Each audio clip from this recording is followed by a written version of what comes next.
retiens surtout l'image d'une personne non violente et pacifiste.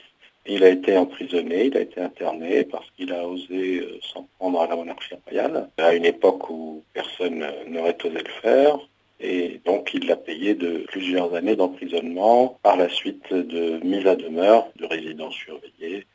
Son but n'était pas de combattre le roi pour le plaisir de combattre une personne, mais c'est de combattre un système. Et de manière plus générale, de combattre ce qui apparaissait pour lui comme étant l'injustice. Cheikh Yassine a laissé un très grand héritage pour les Marocains, pour tous les musulmans et pour toute l'humanité. Son discours était un discours de tolérance, de l'ouverture vers l'autre, du respect de l'être humain, quelles que soient ses croyances, quelles que soient ses idées.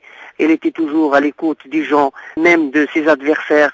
C'était quelqu'un qui faisait propager un discours de tolérance, de paix pour toute l'humanité. Il a derrière lui une trentaine d'ouvrages, des conférences enregistrées, filmées. Un homme qui était toujours franc, qui disait ce qu'il a à dire sans craindre n'importe qui. Il a payé un grand prix pour ça, pour ses positions politiques, pour ses attitudes vis-à-vis du régime marocain. Il ne s'est jamais incliné malgré les propositions qu'on lui avait faites.